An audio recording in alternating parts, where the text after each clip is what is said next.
Coming from the Caveman Studios in Buffalo, New York. Welcome to Caveman Corner with your host, Jeff. Captain Caveman! Thanks. Click subscribe and the bell. Do it now! We're here live with the Iceman-John Scully. How you doing, John? All's good. How are you?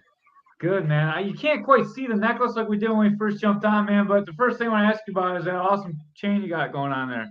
Right, the Iceman chain. I've had it for 31 years. I bought it in 1993 in New York City after one of my fights, and I did it kind of like I was inspired by Macho Camacho when he had the big chain, said Macho. But I was never like that brash, I couldn't pull off a big chain like that, so I got a little one, but I still wear it.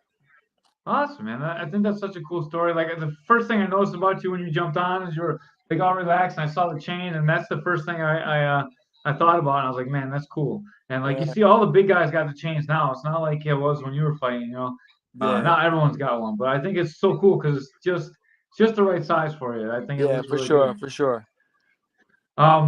You fought, you cornered, and now you're like putting together like reunions or something. So we wanted to bring you on. Ray saw you putting together a reunion, and we wanted to help out. So tell us what you got going on with this boxing reunion. So I've been doing boxing reunions for about, I think my first one was actually in 2014, so 10 years ago. And what I do is, the way it started is, I can tell you how it started. I was in Gleason's gym in Brooklyn, New York in 2011. And we were at an amateur show, and a bunch of guys I was amateur with. And I remember it was Junior Jones, Al Cole, and Lonnie Davis, and a couple others were there. And we hung out for a little while, and it was really great. And then not long before that, I was at the International Boxing Hall of Fame because Mark Too Sharp Johnson got inducted that year, and we were amateurs together. And at one point, we were on the stage at the memorabilia show, and it was me, Mark, Michael Moore, Kevin Kelly, and Shambe Mitchell. And we were all like the class of 1988 as amateurs. And after both of those events, I just remember thinking, man, it was so good to be around these guys all these years later. I said, with my contacts, I could organize something and get a whole bunch more people together. And I did one in Las Vegas. And I mean, Roy Jones was there. Lamont Brewster was there. Mike McCallum, Alex Ramos. I mean, so many people showed up. So since then, I've done them in Las Vegas, Los Angeles. I've done them in Detroit. I've done them in Foxwoods Casino in Connecticut, the Mohegan Sun Casino in Connecticut. I did them in Boston. And I have another one in New York City, August 10th, which is a Saturday. And, I got right now, Junior Jones will be there. Iran Barkley will be there. Al Cole will be there. William Guthrie. Lots of guys. And then we're just it's free. All the boxers, and not just boxers, but trainers, managers, promoters, whoever. We just come and we hang out all day and have fun. So it's free to public, or like how? Yeah, I primarily the target audience is boxers, trainers, coaches, but there's nothing to stop regular people from just coming. So if they come, they come.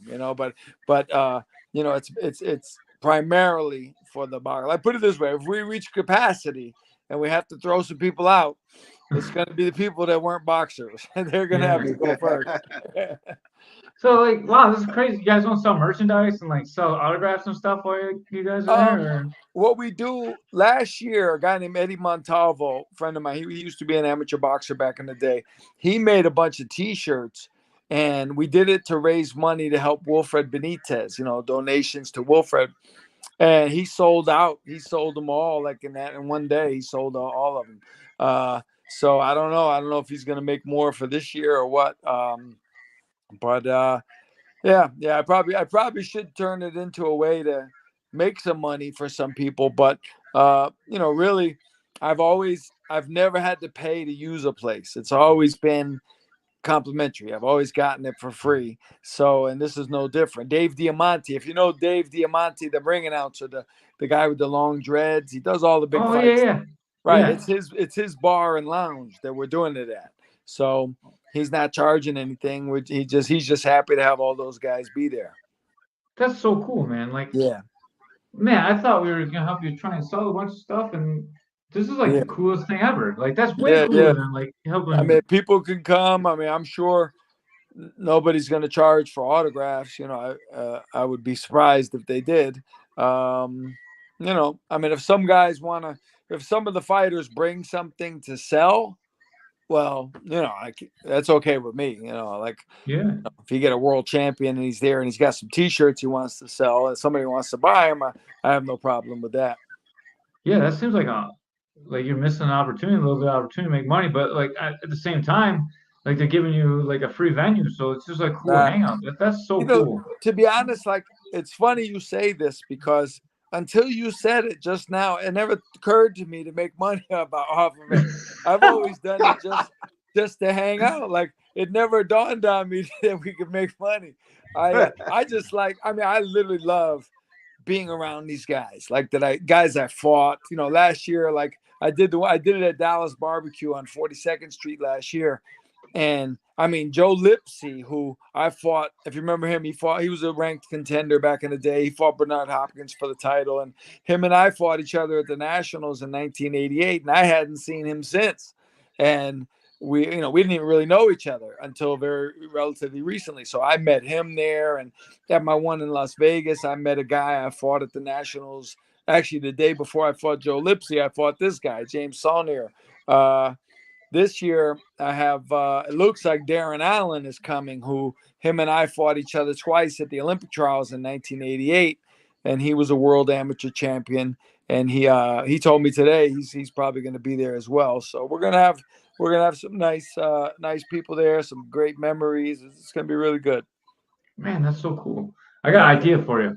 You guys should like get up on some kind of stage and I'll have mics and just do like a little sit down podcast for everybody, and then just charge people to come watch that, and then like a meet and greet, and then you guys can all hang out too. Like you can hang out, have fun. It won't be a big ordeal. Yeah. Just get to talk, and everyone listens to you guys, and then like it's possible. We got to see how many people fit in there, because now I'm just inviting all the fighters, and Dave has a pretty large place, but it's not Madison Square Garden, so yeah. I don't know how many people we're going to be able to fit in there, and hopefully we don't have to turn too many people away. Yeah, that would be so cool. It's so easy. Like, there's so many ways to monetize stuff nowadays. Like, it shouldn't be too hard. For sure. And then, like, maybe you guys can get all your travel covered. Can you imagine, like, making it just be a free trip for everybody, and then you get a couple bucks? I've always, I wish we could do that. That's why I do them East Coast and West Coast. So everybody, like, we're doing another one in Los Angeles in probably October or November. And I'm actually working now on getting I'm working with USA Boxing.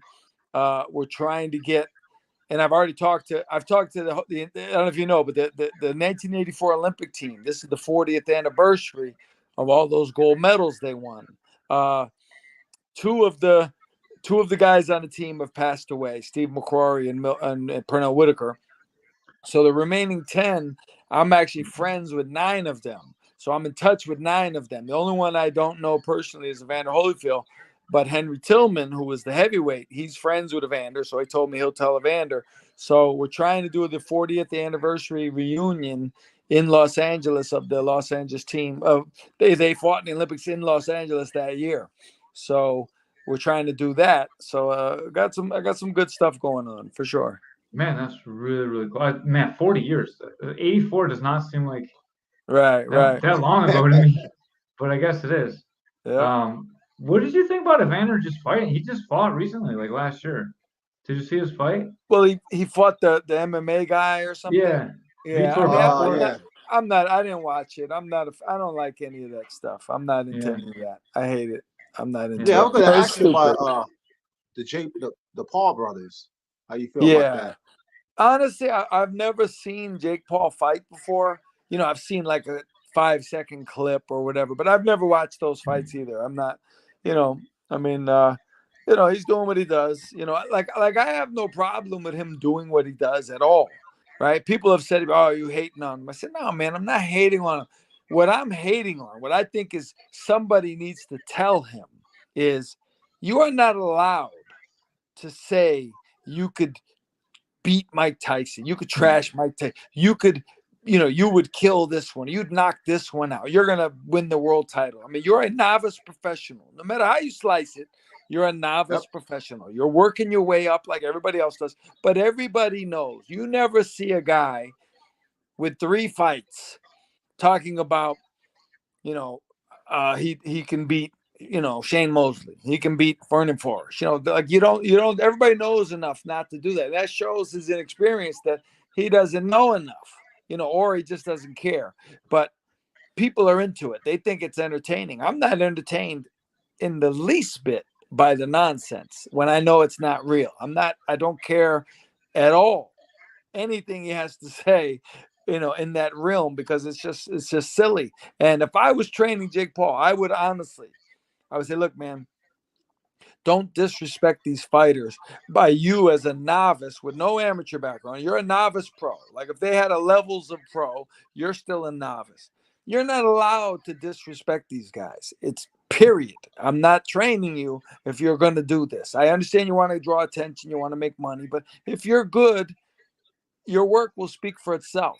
You know what I mean? You can get notarized, whatever the word is, noted, whatever, without disrespecting these guys who in their primes wouldn't even spar with you. You wouldn't even be good enough to spar with them. So that's my only problem with it. But on that end, I don't watch. I love Floyd Mayweather, great fighter. I've met him a few times. He's always been cool. But I'm the only guy on planet Earth that did not see the fight with Conor McGregor. I did not watch it. I was in a hotel pool while the fight was going on. I was swimming. I never watched any of his exhibitions because I know it's just not, not real. It's not the real boxing. I don't watch this new thing they have. And again, no disrespect to the guys in it, but they have this like team boxing where I guess a bunch of guys fight one round, and they it's a team against a team, and I don't watch that either. That's crazy. I just want to see 2 guys in a 4, 6, 8, 10, or 12 round fight, and that's it. The one thing about Jake Paul I have to say is even though he talks a bunch of shit about like older, like pretty much over the hill fighters, no offense to like Mike Tyson, he's 58, he's old as shit. He's like too old to be fighting, and like same thing for like MMA guys he fights, but he's bringing them a paycheck. And like they both get paid, and well, that's my point though. He's bringing them a paycheck because he's bringing eyes to the show. Right? I'm past that. I don't see it as a show. I'm not, I don't want to see that. I don't, I don't fall for the okie doke. Like, oh, we're gonna, my brother, he was an idiot. As far as boxing goes, he's an idiot. He doesn't know. He thought, what's the guy's name? Conor McGregor. He thought Conor McGregor was going to knock Floyd Mayweather out because he was big, because he was bigger. And I told him, I said, you are the guy they're targeting. The fight is big because there's a million yous running around who believe that. And I told everyone, you can look up online, you can see interviews I did before the fight. I said, Floyd Mayweather is going to do what I do to novice guys still. I keep my hands up. I block their punches. I get them tired. I make them think they're doing more than they are. And by the time they realize they're tired, it's too late. And then I come on and I show them who's boss or whatever. And that's exactly what Mayweather did. People made a big deal like Conor McGregor caught him a couple times. So what? It's boxing. So what? Or I hear this a lot. Conor McGregor.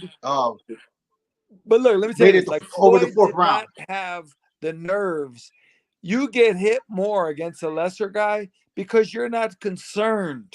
You're not concerned with him. That's why he hits you, because you're just hanging out, not really on. If Floyd was fighting Margarito that night, he wouldn't have got hit at all. But Conor McGregor caught him a few times because he was Conor McGregor and he was not a world-class boxer. So that's just the way the game goes. To me, it looked like Floyd actually carried him. Like, Yeah, boy, right. made That's made the what I'm fight. saying. Like Yep. if he didn't push the gas because he does what he does. He's very smart. He takes his time. He realizes anybody could catch you solid. So now, by the same token, I said this: if that was Keith Thurman, the fight would have been over in the first round. Keith would have went out there and knocked Connor out in the first round. Errol Spence, those type of guys who aren't trying to put on a show. They would have took that fight a minute and a half, 2 minutes, and we would all went home. Yeah.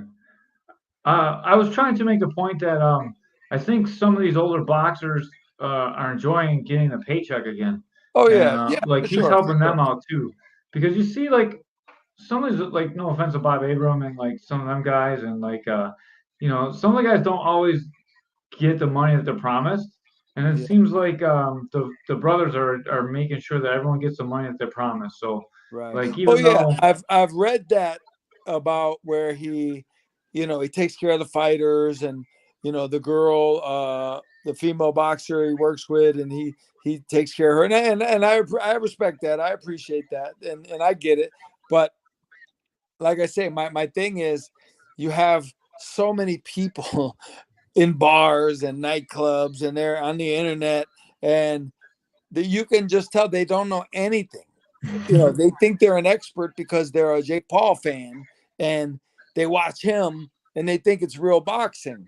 I have people telling me Jake Paul would beat.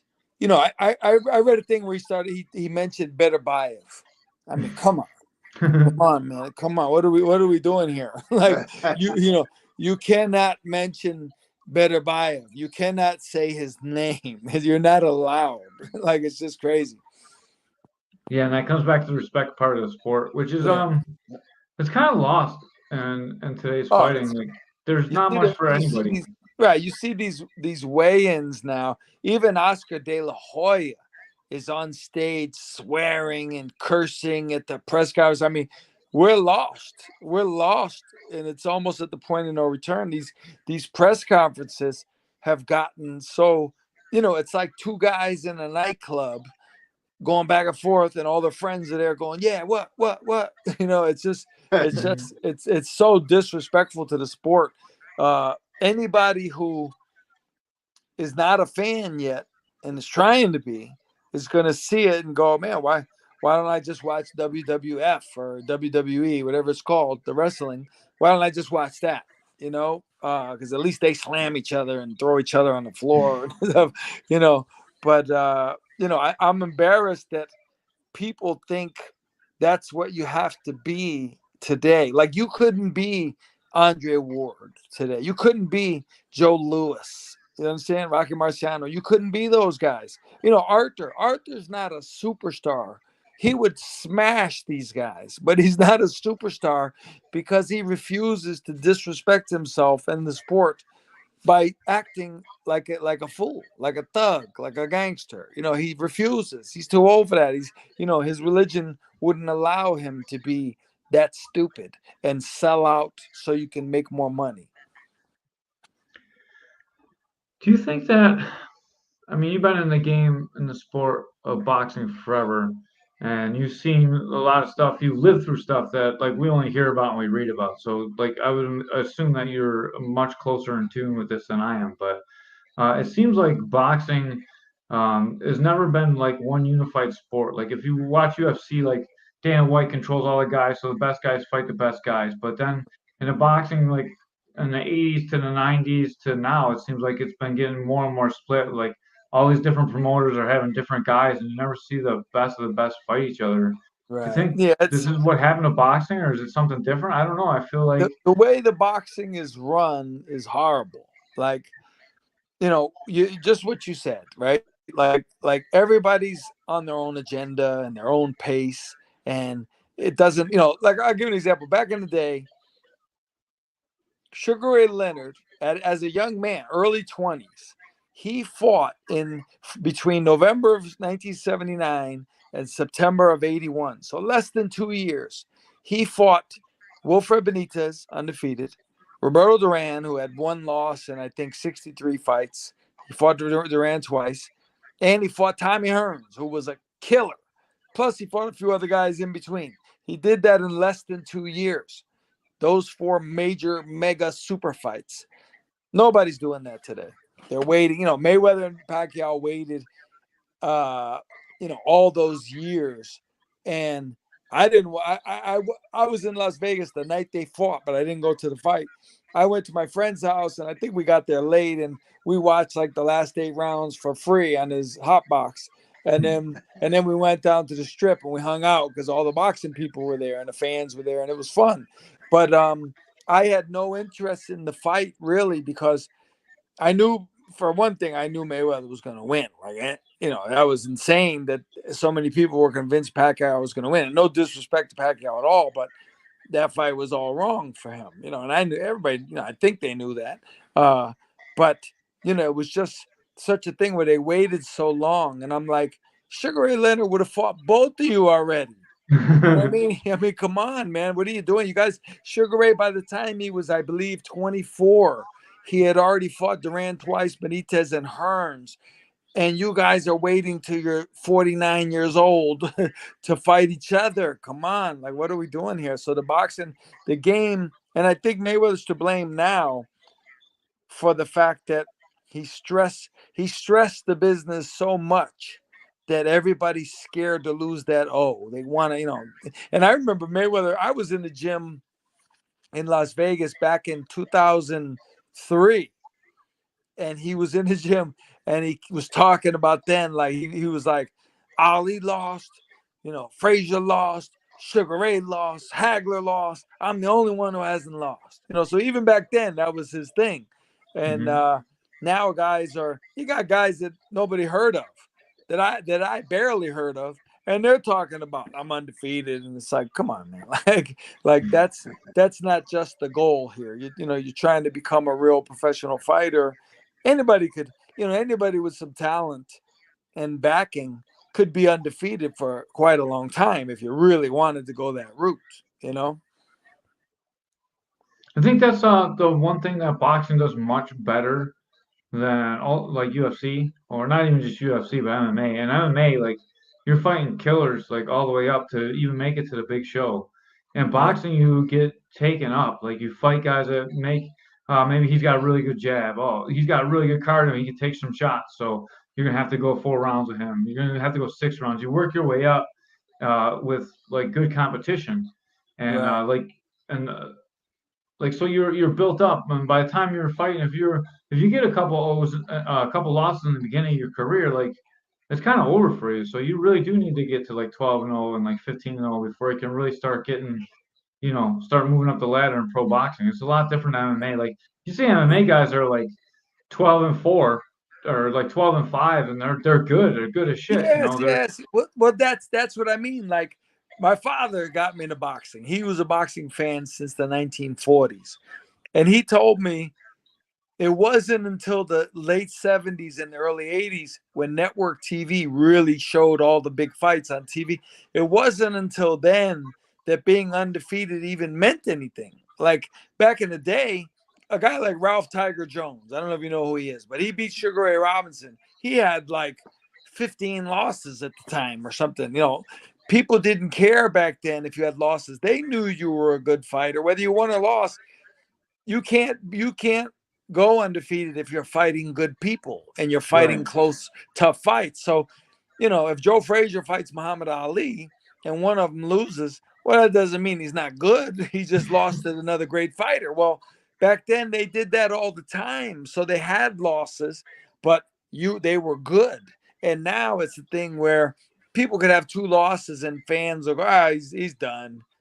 Are you insane? What do you mean he's done? He's 27-2, and you think because he lost 2 fights to 2 good fighters, he's done? I mean, it makes no sense, but that's where we're at. That's the impression that people have, and it's not good. Yeah, there's been some rumors of like investors in Saudi Arabia coming over and buying up a bunch of contracts and making the best guys fight the best guys in boxing too. I hope that happens. I would love to see it. I'd love to see like the really good people fight each other. Well, it's not the contracts. It's the Prince. I forgot his name. It's an odd name, but it's the Prince over there. He wants to buy up the promotion companies. He wants to buy Top Rank, Golden Boy. He said, I'll buy all of them and I will have everybody fight each other under my umbrella. And, which is going to cost him, it might be $1 billion, but if he wants to do that. But so listen, you're primarily MMA, right? Correct. Now, you know who Platinum Mike Perry is? Yeah, for sure. Of course you do. It's funny, if you go to my YouTube channel, I knew Mike Perry before he ever got fame, before he ever even joined UFC. He was in the gym with us in Florida when I lived in Orlando, Florida, and we were in a gym in Winter Springs. It's called UFC, and Mike and I were coaches there. We used to do classes, and he was always like entertaining, and he's funny. Like actually, like the way you see him now, he's always been like that. He was like that before you even knew who he was. He always even in the gym, he was like that. And it's just so funny to me because I knew him and he was cool. And we have fun in the gym. And I even, like I said, I have a video of him doing these plyometric bag jumps in the gym one day, really hard exercise I put fighters through. And the next thing I know, I moved away from Florida and I'm hearing all about this Platinum Mike Perry. And I'm like, man, it must be the same guy. It's crazy. And then I looked online and it's him. So I thought your listeners might be interested in that. Cause I knew him way back then. And I guess he's fighting Jake Paul now. Yeah. Right. Jake Paul, major money. Jake Paul might be sorry he took that one. Yeah. Well, I tell you, like I say, I can verify Mike Perry, that's him. He's not putting on an act at all. Like that. Yeah. That's him for real. He's always been like that. And he's a scrapper. Like he's going to fight. He's going to dig in for sure. Do you ever watch the bare knuckle boxing? I don't watch it, but I actually did the broadcast for one of the shows in Wyoming about, it must have been 5 years ago. I was a ringside broadcaster for the show. And it was interesting, I'll tell you that much. But what I thought would happen did happen in almost every fight. And I was like, how are these guys going to go through even one round without getting all cut up? Like, it makes no sense. Like of course, you can't go through a 6-round, 10-round bare knuckle fight and not get cut up. And that's what happened. Everybody got cut. The whole card was sliced up. Yeah. Mike Perry's been like killing everyone there. It seems like he's made for that. I'm telling you, man, he's a fighter. He's I remember this was back in 2014. So 10 years ago, and we were in the gym, and he's a scrappy. He comes from the hood. Like he's a white kid, but he lived in the hood in a town called Apopka, which is just outside Orlando. And he's no joke, man. He's a real fighter for sure. I love that to death. So you've cornered people, and seems like you're having a great career after boxing. What part of boxing have you liked the best? Which did you enjoy the most? Like fighting yourself, cornering people, or maybe like what you're doing now, like just being an ambassador for boxing? All of it. I loved all of it. I like what I'm doing now. I help raise money to help fighters who are injured and down and out and things like that. I like that. But I'll say this. There's nothing like being a fighter. And especially on fight night, when the lights come on and you walk to the arena and you walk to the ring, there's nobody else matters. The trainer doesn't matter. The promoter doesn't matter. The cut man, the fans, the fighter is the guy. And it's hard to replace that. Like if when you're a professional fighter, even just one fight and you walk to that ring, and man, it's something different. It's a unique thing. And I've never found anything that could replace it, for better or worse.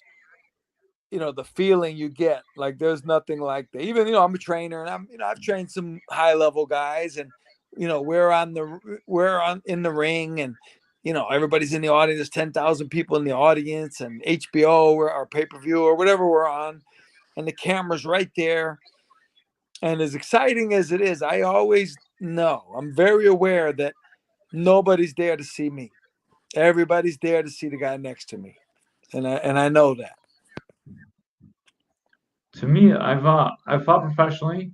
I was I run a gym and I corner people now, and I do this podcast and we commentate the most. And my least favorite is corner people. Yeah. I It is tough to go out there and be like, oh my god, I see all you see all these holes when you're out there watching. Like it's Hey, like hey, if you Jeff. could just be in that body for like 1 minute, you could make so many different things happen in the Jeff, cage or for the ring. Yeah, did you ever and smack then. somebody? Go ahead, Did you Ray. You ever can smack ask him. your corner? Ray's got this Your question fighter? for you, John. Did I ever smack anybody? Well, I know you did. I saw the video. Do you still talk Yeah, to Mike? yeah. Mike? Listen, I've read a couple times where like that thing. I don't know if it went viral. I really don't know what viral means, but it's went popular a few times where there's a lot of comments and some like this one guy. I guess they didn't expect me to be on there commenting, and this one guy was like, "Oh, I wish that trainer would try that with me." And I commented right after. I said, "Listen, if you were my fighter, I'd smack you too." and I'm like, "Listen, I know that kid since he was 9 years old, Mike Oliver. I've known him since he was 9. I know who to slap and who not to. I know who it's gonna reach. If I slapped Arthur Beterbiev, it wouldn't work. That's not happening, right? Mike Oliver, Mike Oliver will tell you himself, he loves that I slapped him. Every time I see him, he brings it up, no matter who we're with. He'll be like, man, Scully slapped me one time. And they're like, what? He goes, yeah, man, we were in the corner and I wasn't focused and he slapped me and he ended up winning the fight. So bottom line is he won the fight. Now, whether it's because I slapped him or not, you could debate that, but it obviously didn't hurt because it was a 12-round fight on Showtime and he came through. But yeah, Mike, the only one I care about is the fighter. I don't care what any fan thinks about what I did. In the idea that Mike Oliver is super happy that I did. That was about 2006, I think. So we're talking 18 years to this day. If he was sitting next to me, he would tell you, I love it, man. I love it. Scully slapped me, man. It was great. It was great. I think it's a good thing. Yeah. Ray's like, I don't like slapping. But you know what? I think it's a good thing because when you slap him, like you got his focus on, you know. Tito Trinidad father. You can go to YouTube and watch him slap Tito. It worked. It worked with him too. So you have to know who you can do it with. I've had a lot of fighters. I would never do it. But some fighters, I can think of a couple that if I slapped them, they would be so hurt and confused, they wouldn't even know what was happening. But Mike is a different kind of kid, and I knew where he came from, and I knew his mentality, and I knew how he grew up, and all that. So I made a very calculated decision to slap him, and it worked. Definitely, like people understand. First of all, like what we're doing in the cage and in the ring is completely different than what 90% of normal people do. So like what you do in real life is a lot different than what you do in the cage or the ring. Right. And then second of all, like unless you've experienced where your mind can go, like I always call it getting lost in the light. Sometimes these guys get lost in the lights. They're like not inside their body. They're just like it's almost like they're looking down and things just aren't crisp for them. And sometimes you need to do something to change that. And I've seen that happen a lot in my fighters. Yeah, for sure. You got to know your fighter, man. You can reach them.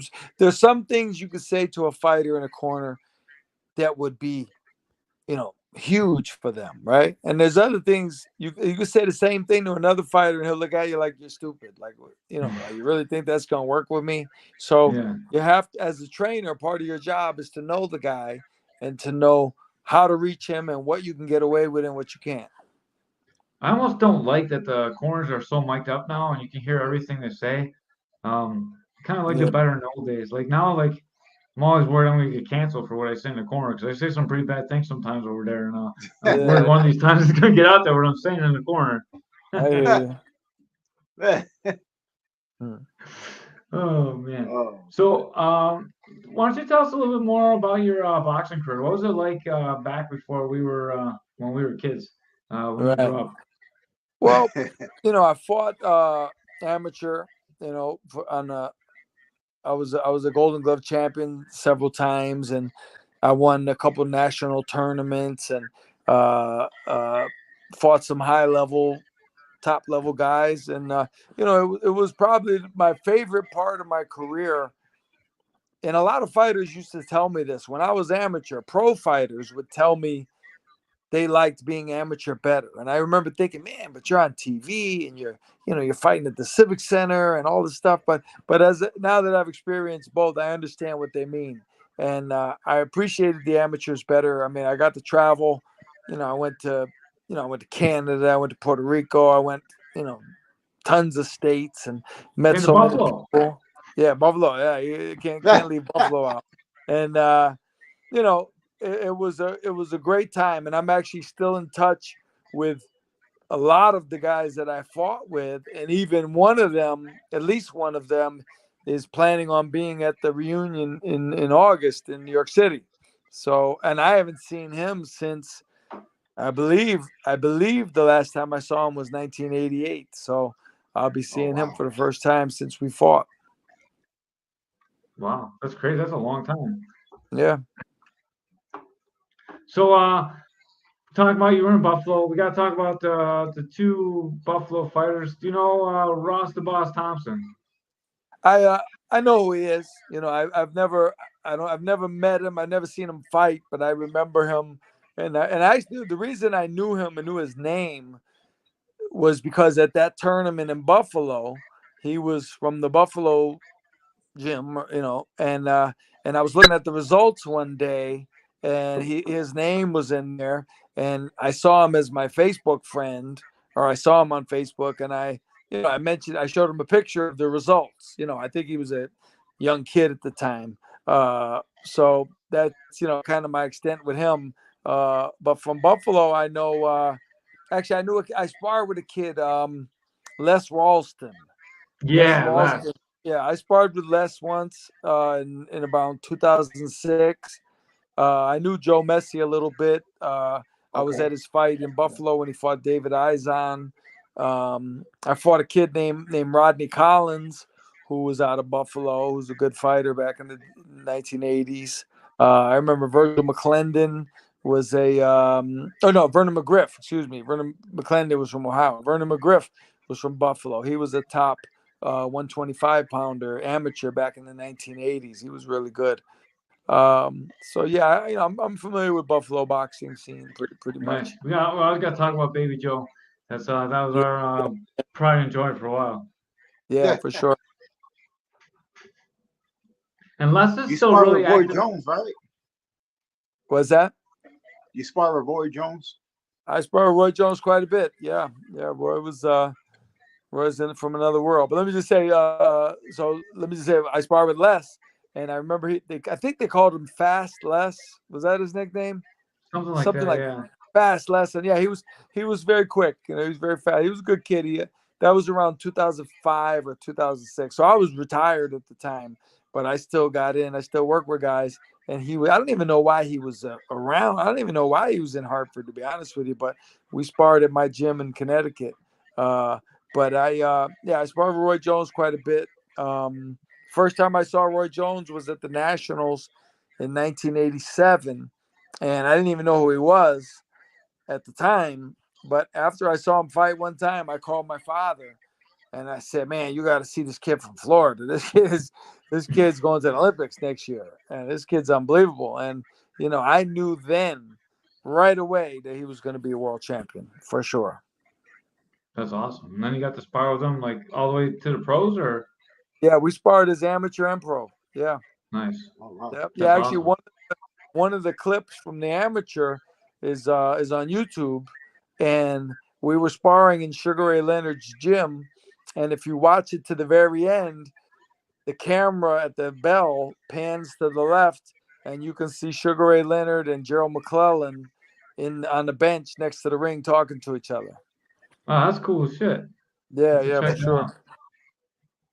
That's really cool. I just want to give Les a huge shout out. He's still very active in the Buffalo boxing community. He's still around, helping fighters around here. So I know a lot of his guys fight on local shows around here. So just want to give him a huge heads up. Since we're local, we got to always promote the local guy.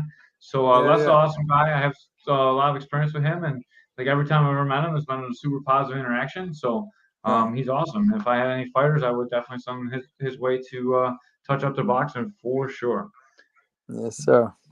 What do you think about MMA, man? It's kind of like taking over for boxing now. Like in the old days, that like everyone would be like, "Oh, the heavyweight boxing champion of the world is the toughest guy in the world." Now, like I guess the consensus would be that like John Jones is the champion of the world. Do you think that's because boxing is kind of falling apart, or do you think that's because MMA is taking over? I'll tell you the truth. I've never actually watched MMA, so I don't know that much about it. I'll be honest. I've heard of John Jones, but I don't know who he is.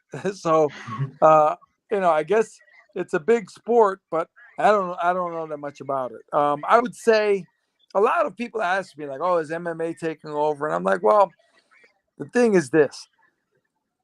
I don't know how much they could be taking over, and the idea that Tyson Fury, they're making mega millions. Now something's wrong with MMA because I've never heard of any MMA fighter making this kind of money unless Conor McGregor fought Floyd Mayweather. So something's going on over there. They're either not getting paid what they're worth or they're not generating what they're worth. I don't know what's happening. But me personally, like I said, I've never seen MMA. I really, I don't really know that much about it, to be honest with you. You watch and you're like, man, these guys can't punch at all. I guarantee you think that. Well, I'll tell you this: I've sparred with MMA guys. I've sparred, and I'm talking about me in my 40s and 50s. I've sparred with MMA guys, and the thing is, like, a lot of times they'll be like, "Oh, that's Joe. He's got the best hands out of the whole team." So I'm like, "Wow, all right, he's gonna be, now the best hands for MMA maybe, but for boxing, I think a lot of guys in MMA would do well to improve their hand game, I would think, because like I said, I've sparred with guys who people told me were really good with their hands, and after I sparred with them, I didn't really think so. I didn't think they were, better than the better amateur guys that I've sparred with who are boxers. So I don't know, but I don't know much about how if it would really benefit them in the game in MMA. I don't know how it works. So like the whole thing is so different because you not only you can punch, you can kick, you can knee, you can elbow. right. So like you get that wide boxing stance, and you're gonna get taken down all day, or like leg kicks. That's right. Yeah. So yeah, I guess who was the guy? There was a guy. I don't know if he's still. A few years ago, they said the guy was like his hands were his best asset. They said he would get the kicks out of the way, kicking just so he could start punching. I don't know which guy that was. Yeah. You might be able to figure it out, but there's the level of boxing in MMA is so different because the way the stance and action goes. So like if you get too close, anytime there's a clinch, the guy can put you on the ground. So like now you see guys that have really good jabs. So like the two weapons that you see really good in MMA, guys are gonna have a really good jab, and most guys are gonna have a pretty decent lead hook. And like the cross sucks, so you can't really get wide. You can't really sit down on it because then you get kicked or you get taken over. It's very difficult to have very solid boxing in MMA. Yeah. And like it'd be so interesting to have you watch some MMA and then like sit down and talk about like the differences and like how you think you could fix the stand up part of it because it's a discussion we have with a lot of boxers. I'll tell you what I do know, and a lot of fighters they like to say the opposite just because they want to sound tough or whatever. But I know, like if I was in a restaurant or a bar, I don't go to bars, but any place like that, and there was an MMA guy, and I stepped on his foot or something, and he wanted to fight, I wouldn't even want to fight the guy because, I know these guys are dangerous. You know what I mean? Like I recognize that. I understand that. Like they get a hold of your arm and all of a sudden your arm's broke and you're not having any fun anymore. So I wouldn't these guys I know they're dangerous people when it comes to their thing. And it's funny if you remember when James Toney fought who'd he fight? Randy Couture.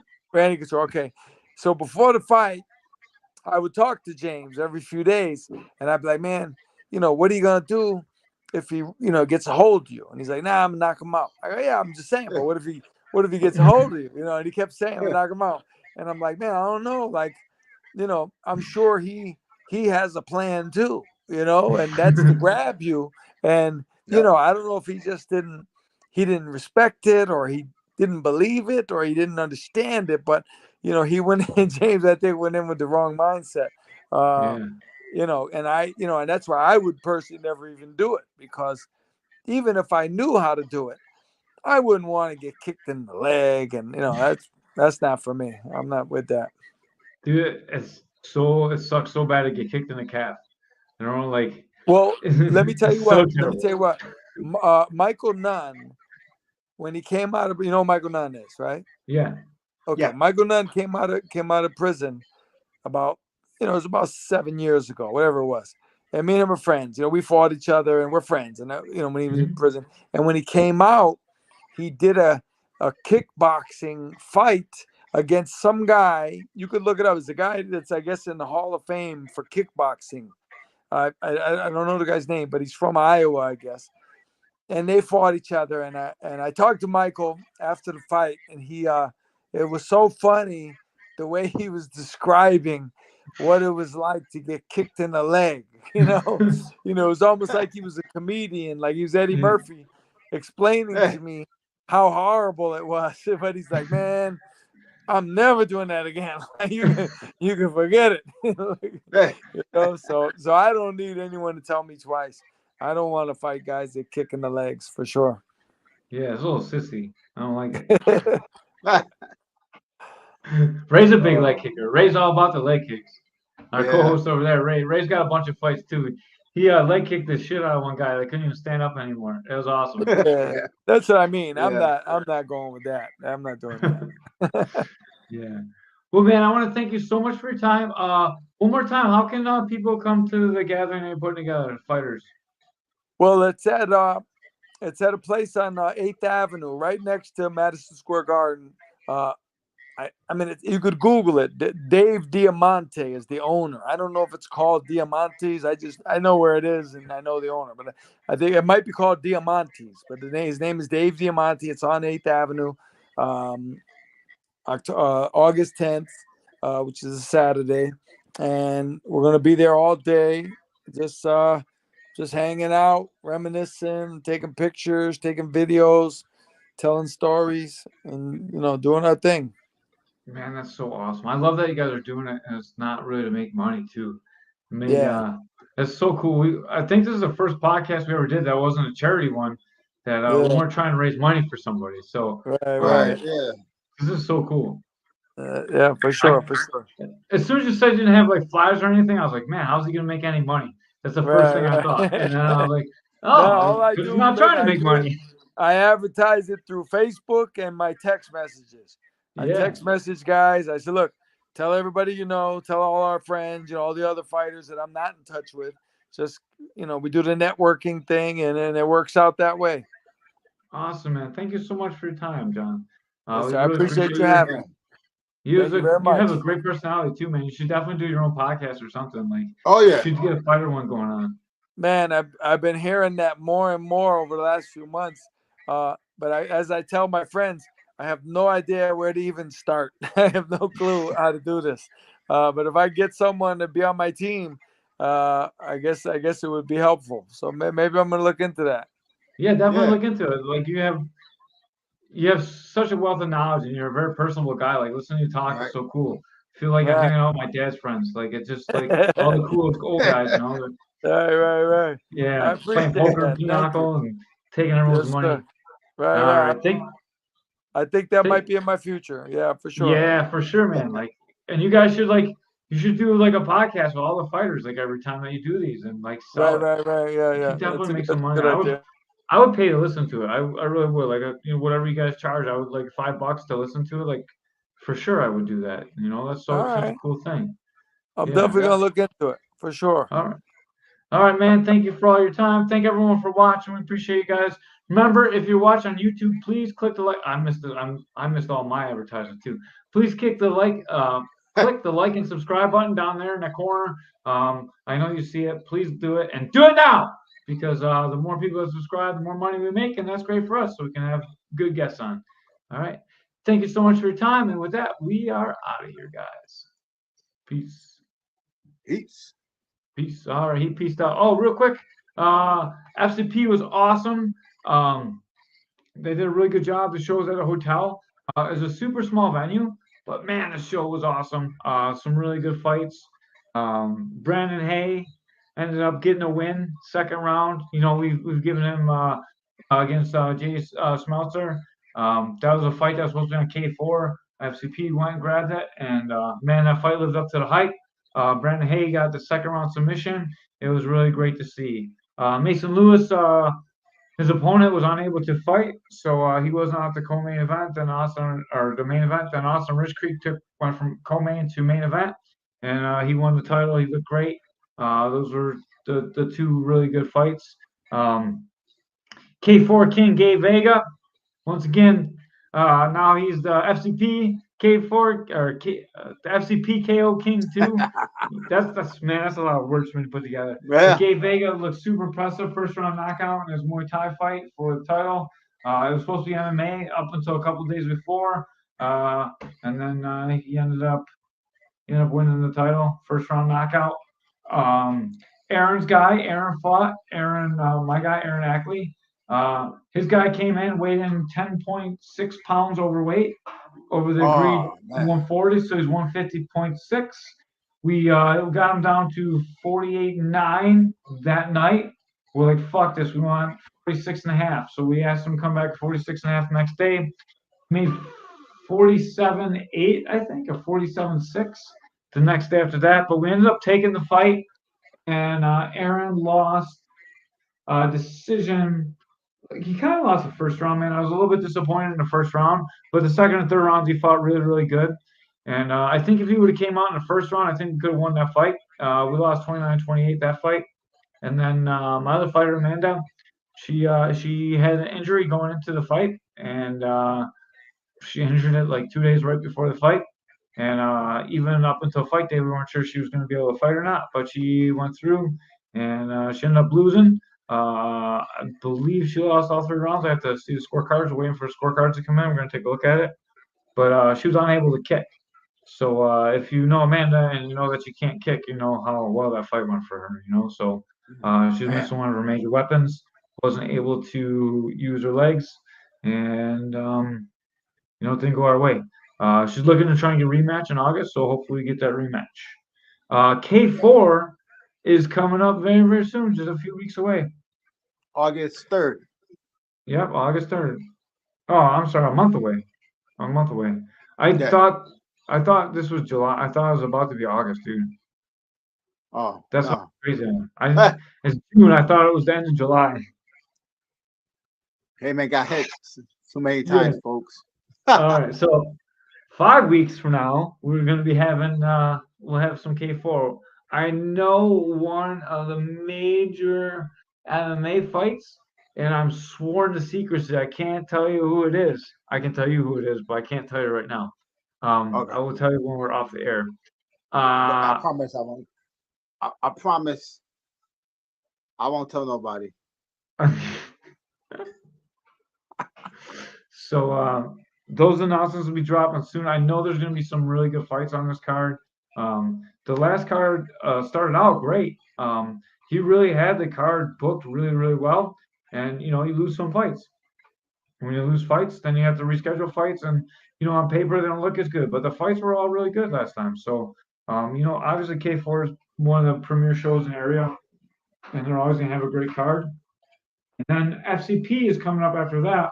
And my man Butch is going to be on that card. So Butch is going to be fighting Derek Voorhees. And that's a fight I'm looking forward to as well. Oh, they're going to fight? Mm-hmm. Damn. Yep. That's going to be a good fight. Yeah, man. Him and Derek, that's a good fight. Don't you think? That's so fair. Yeah. That's going to be a good fight. Mm-hmm. Amanda's trying to rematch that girl on that card too. So she can get a rematch. I think Aaron's going to sit one out and just get a little bit better. I think he just needs to lose a couple pounds. I think if he fights his real weight, I think you know, like he fought a guy 15 pounds bigger, at least, like more than 15 pounds bigger by the time I fought in the cage.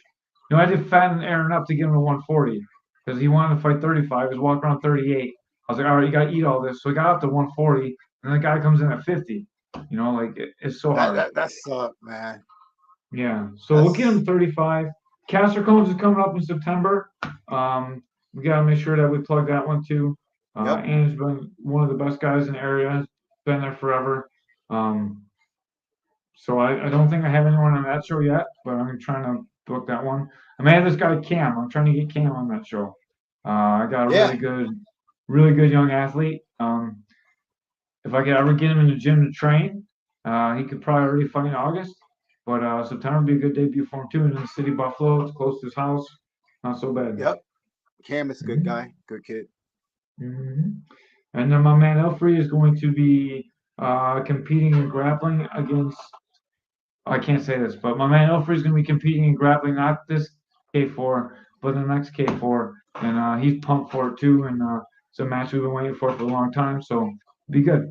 Hey man, I want to compete in K4. I want to do leg kick contest. Yeah, it's like a slap off.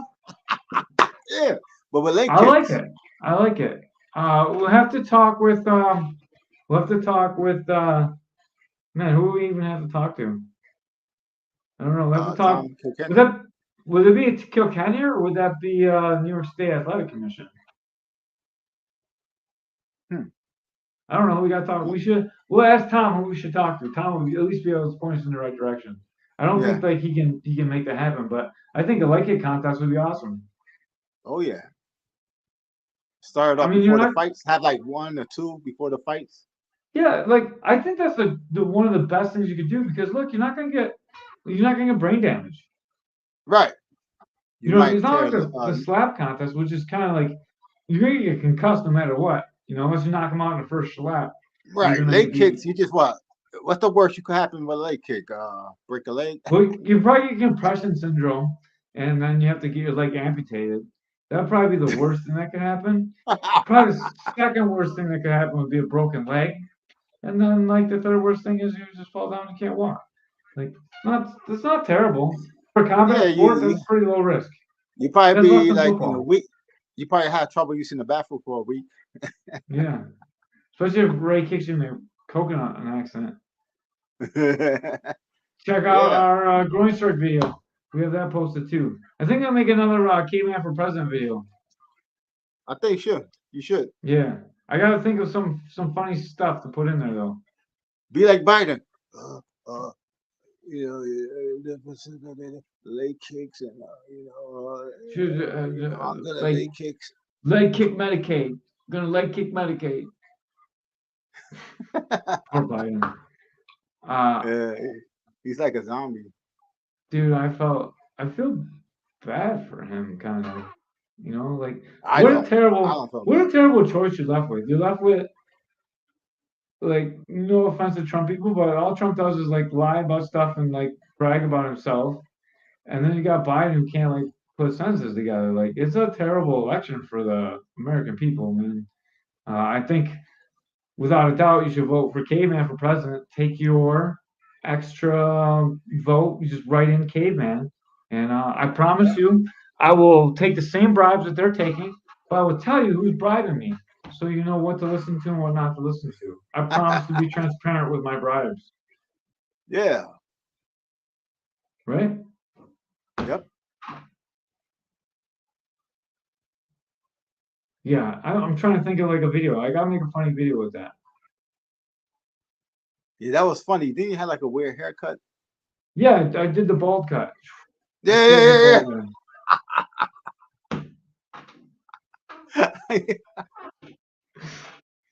I will do it again. I'll do it again. I'm willing to give up my hair for that gag. That was funny. It is funny. Oh man. Yeah, I have to shave my head again. I'm gonna go back to being bald after that. But I think it's worth it. Yeah, what else we got going on? Buffalo Classic, September 28th. Also the same day as FCP. So that's another big day in the Buffalo area sports combat. Naga's coming July the 28th or 29th for a tournament. And November is Grappling Industries. So that's the rundown of what's going on locally. I feel like we're missing something, but UFC just happened. Well, the head kick. Yeah, Pereira looking great, man. Yeah. Oh snap! I gotta pee. Oh man, poor Ortega. All right, well we'll let you get out here, Ray. Thank you for getting John Iceman Scully. That was a cool interview. That guy was pretty Yeah, he awesome, man. knows. He's a cool dude. Yeah, He's a cool dude. He just texted me something. I gotta look what he says. cool. All right, let's we'll be back next week. Since you were here for the questions, I'm not sure if you were here or not for the questions, but Jared won the questions. He Oh only got yeah. 2 right, so instead of 2 tickets, he only got 1. Yeah. Let's see if you can answer them because they're all about you since you weren't here for the podcast. Okay. All right. What is Raymond Arias's favorite pornography subject? Technical porn. Very good. What age group does Raymond Arias date? 50 and up. Yeah, very good. Very good. Well, grandmas would have been an acceptable answer too. Yeah, So, yeah, like some grandma's. grandmas can Yeah, be, basically that's grandma. So. yeah, well, grandmas can be in the 40s too. And you know what? In the hood too, they could be in their 30s. But we talking about the real grandmas. They gotta be able to bake banana bread for sure. They got baked banana bread and they gotta have fake hips. Yep. And then the third question was, what Caveman's Corner guest talk about duct taping a hooker and putting her in the trunk? Mark Hall. Yes, very good. And not only that, I just my phone must listen to me because right after that, Mark Hall's fight in Ultimate Japan came up, and I watched it again when he fought the sumo Yeah. guy. Yeah. Oh man. And then the last question was, what episode did Ray Arias start on the podcast? Damn. All I know is was it 8 with Mickey Gaskin? It was with Mickey Gaskin, but it wasn't 8. Yeah. Oh, was it 8? I don't know the number. 10? I'm just guessing now. 14? 4, Ray. You were on the 4th episode. Oh, 4? Oh Yeah. shit.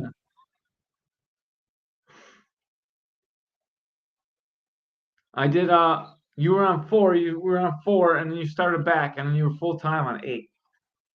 Oh, okay. So 4, you came in and you guest hosted with Mickey Gaskin, and we did the podcast about ground force fights.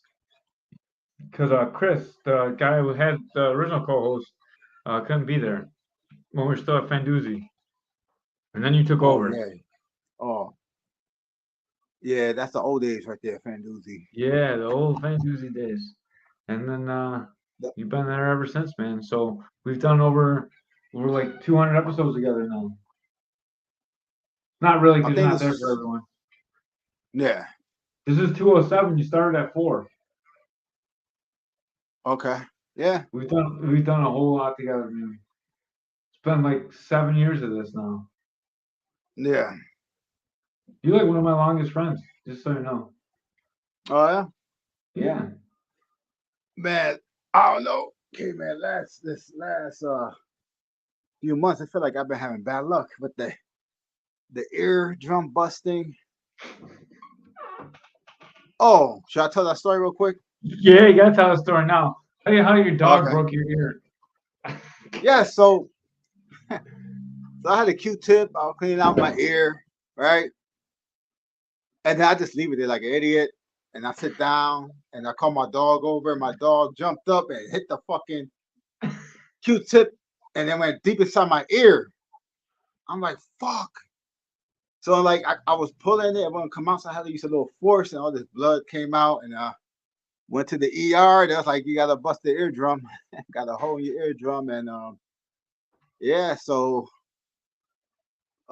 last month, man, been kind of like bad for me. Like I've been having had an ear infection, earache with a headache, and wasn't feeling the best, but now I'm feeling better. I got medicine, antibiotics, ear drops, and I feel a lot better. And I saw the doctor a week ago, and she says that the ear is repairing itself. So she sees That's scar awesome. tissue Good to have you in the back. ear. So You were yeah, gone so 2 podcasts without you, like I said. man, it was so frustrating, man. Like my ears was killing me, the pain, and they feel like my one ear, it feel like it got like I'm underwater. So but it's feeling better and my hearing a lot better now. So yeah, man, I'm just glad it's getting better. One ear feels like it's got water in it, and the other ear works pretty good. Yeah, I could That's still crazy. hear. I could Mhm. still hear, but it's like the sound's not like the greatest. It's like muffled, but it's getting better though. It's improving. So it's like you have permanent cauliflower ear. Yeah.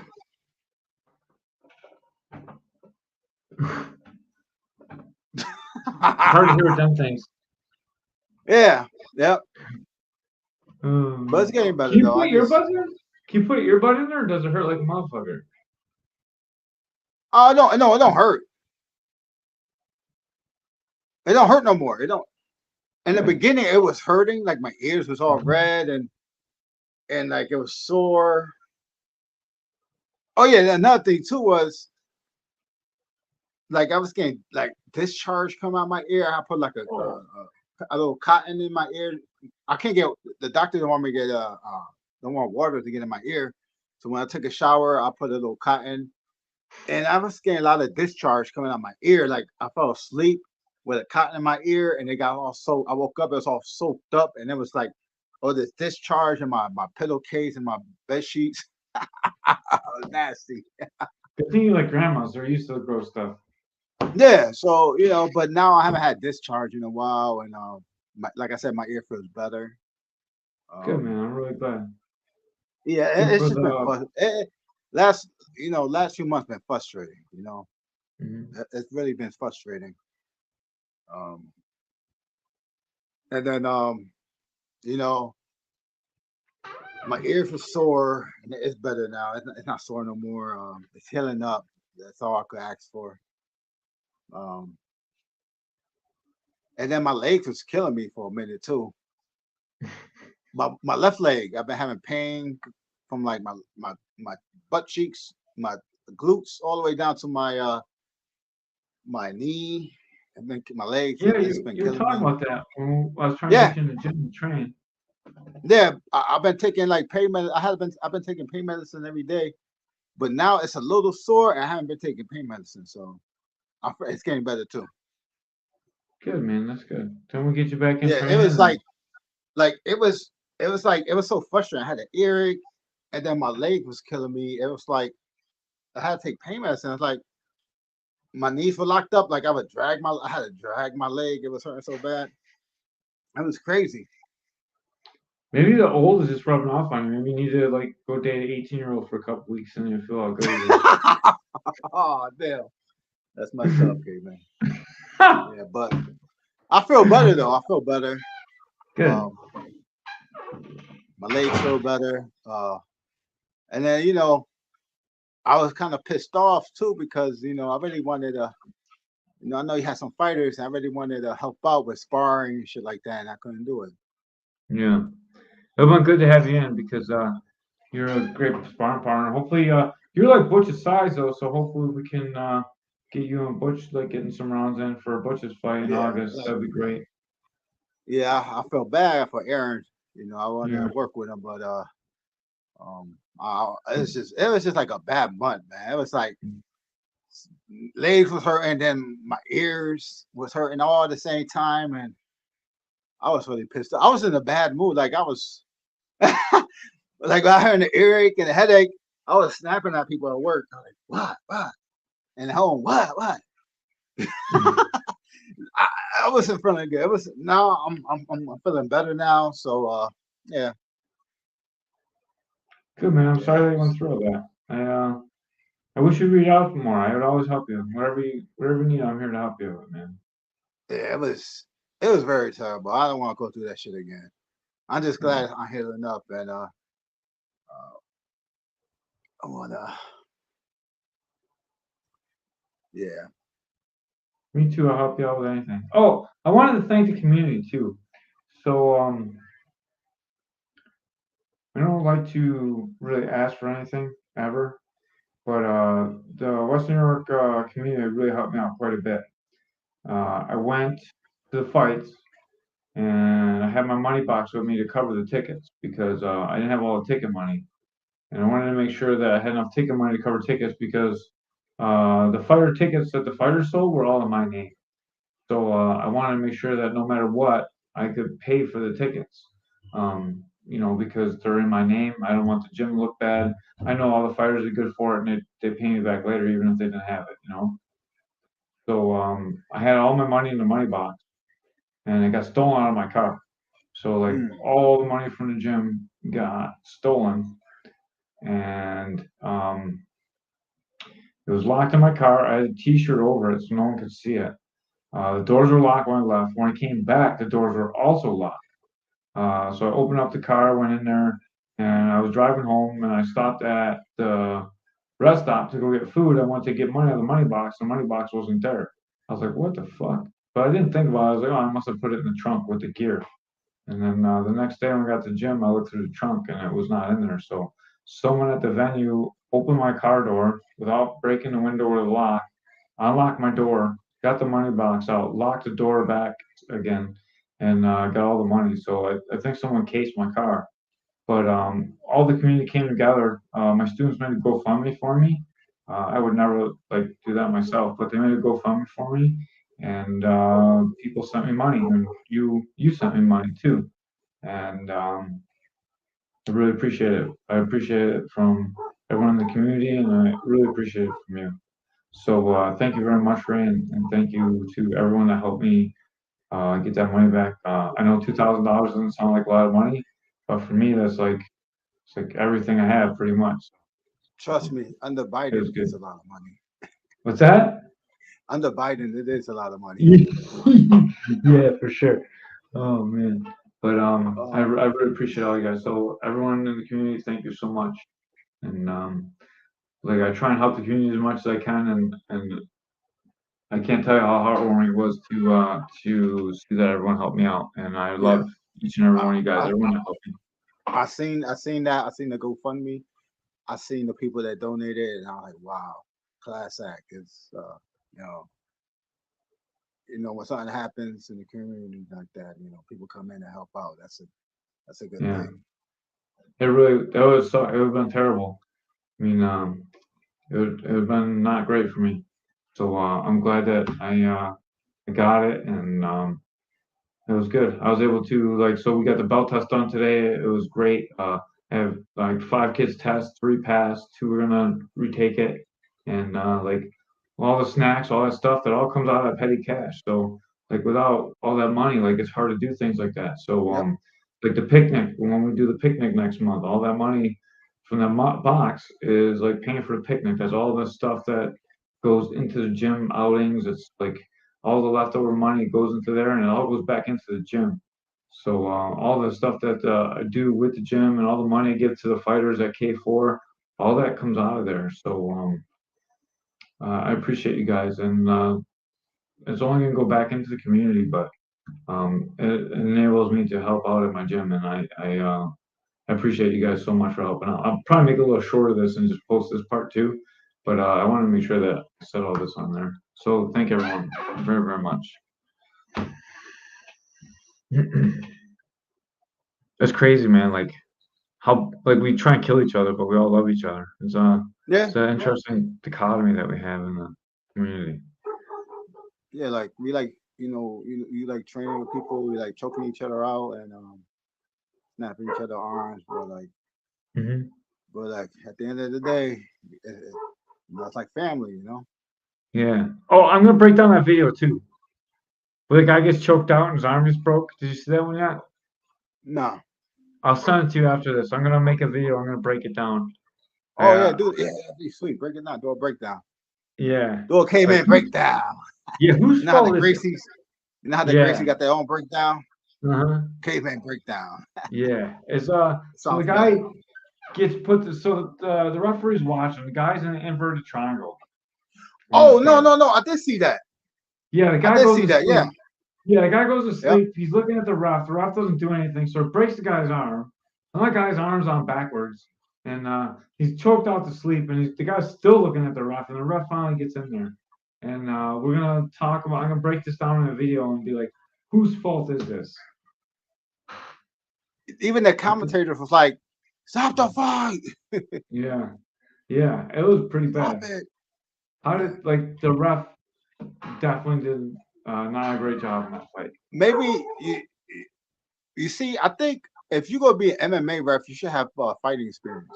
Yeah. So it's not even MMA. Like, it was different if it was MMA. It was just grappling. So Oh, it's a strict grappling. yeah. You should have a lot of grappling. You think you think the ref that should be part of the thing? Have experience in grappling, you know, right? Yeah. My breakdown's going to talk about whose fault it was. Whether it was like the guy that didn't tap out and went to sleep. Is it his fault his arm got broke? Was the guy being a dick that broke the guy's arm? Why would you break the guy's arm? Or was it the ref's fault for not stopping it? You know. So watch our breakdown and we'll get it all set. And thank you everyone that's subscribing to Caveman's Corner. Make sure you subscribe. We had another couple of viewers on YouTube, and hopefully they subscribe. Do it now. Yeah, do now. All right, man. I'm out of here. You're out of here. Have a great night, everyone. We appreciate y'all.